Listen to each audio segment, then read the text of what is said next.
Welcome back everyone to this lecture on creating the session for our manual neural network. Now that the graph has all the nodes in place, what we need to do is make sure we execute all those node operations, including those variables and placeholders, within the session in the correct order. What we're going to do is use a post-order tree traversal to make sure we execute the nodes in that correct order. Now, as far as the way the actual post-order traversal works, you don't really need to worry about those details. We'll never really encounter this again throughout the rest of the course, so I'm just going to copy and paste this function from the notes.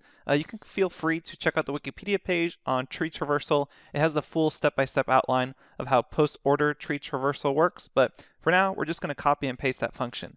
Then we're going to manually code out the session class. Let's head to the notebook. Alright, back in the notebook here, I'm just going to copy and paste from the notes provided the post-order traversal. And basically what this does is just a post-order makes sure that we execute the computations in the correct order. So for instance, we need to execute a times x first, and then after that we can do ax plus b. So all this does is it kind of does this recursive function, and it ends up returning a list of all those nodes in their correct order. So I'm just going to run this. Again, the details of this, you really don't need to concern yourself with them. Instead, what we're going to do is essentially treat this as something that takes in the operation and it makes sure that they're all executed in the correct order. So once we have that general understanding of what that function is doing, we can create our session class. So let's go ahead and create a method in this session class called run. We'll say self operation, and then we're going to have a feed dictionary, which is the same terminology used in TensorFlow.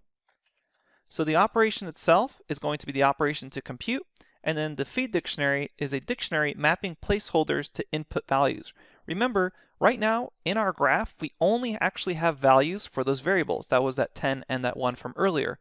The placeholders are still waiting for you to provide them a value, and we're going to use the feed dictionary to provide that value. The reason we're doing it with a feed dictionary is because later on we're going to be feeding our network batches of data. So we're going to be kind of feeding it a batch through that dictionary. So we're going to say the nodes post order is equal to a call to that traverse post order function, and we pass in that operation. So we're going to say for node in nodes post order, we'll do the following checks. We'll say, hey, if the type of node is equal to a placeholder node, then I need that node output to be equal to feed dictionary key with that node. Else, if the type of node is a variable node, then I should already have that value, so that node output is going to be equal to that node value. Otherwise, if it's not a placeholder and if it's not a variable, that means I have an operation. So else, for the operation, I'll say the node inputs are equal to, and here I'm going to use list comprehension, we'll say input node dot output for input node in node dot input node. Whoops. Let's make sure that's correct. Let me zoom out one level so we can see this whole thing. So I'm saying, okay, if this is not a placeholder and it's not a variable, then otherwise I have an operation. So for this operation, I need to make sure my inputs are in order. So I'll say node.inputs is going to be equal to the output of that input node for every input node in node.input nodes. There we go. Make sure that last one's plural so it lines up with that attribute we created earlier. Then I'm going to say that the output of that node is just going to be compute that operation. So node.inputs. And you may be wondering what this asterisk is here for. So this asterisk is essentially just an args asterisk. And it's just a way for us to provide these inputs without knowing how many inputs we may have throughout the operation. So technically we don't really know the size of this list. So when we pass it into compute, we're going to just say asterisk node inputs. Now granted, all the operations we've done so far, if we scroll back up, really only expect 2 arguments. So these compute methods are really only expecting 2 parameters here, but hey, maybe we have another addition operation that adds 3 together or something like that. So since we technically don't know beforehand how many parameters we're going to pass in, we're going to use this asterisk for args. When I'm saying args, it's ARGS. And you can check out the resource link for more details on that. Finally, we'll say if the type is node output is equal to list, then I'm just going to say node output is equal to, np array node.output. So that's going to convert the list to NumPy arrays. And then finally, off of this method, I'm going to say return the operation output. So return the requested node value.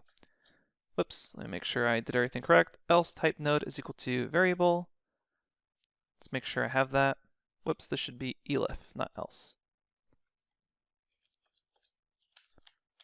There we go. Okay, so perfect. We have our check for a placeholder, in which case we give it the feed dictionary value.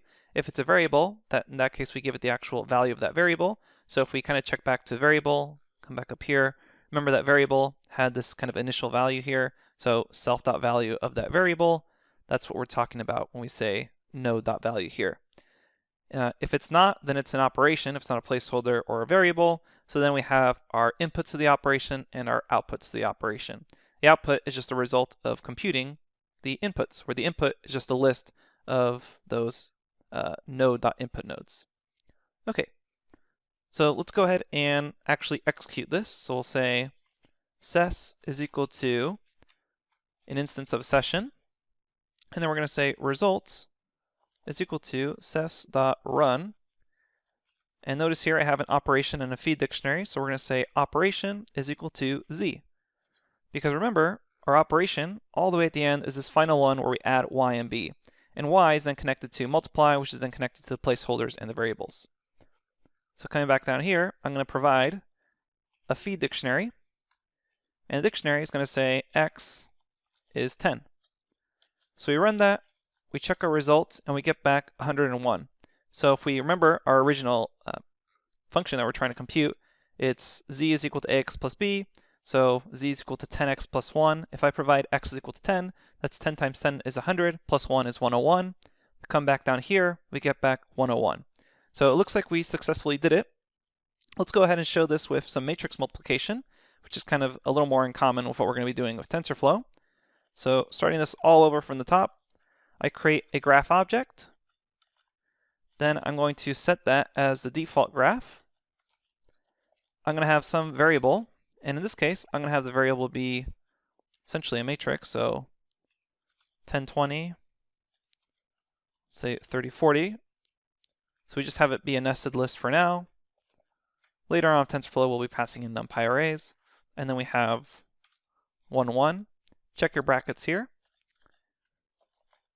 Then we have a placeholder awaiting x, and then we'll say y instead of equal to multiply is a matrix multiplication now with a of x, and then we'll say z is equal to add y and b.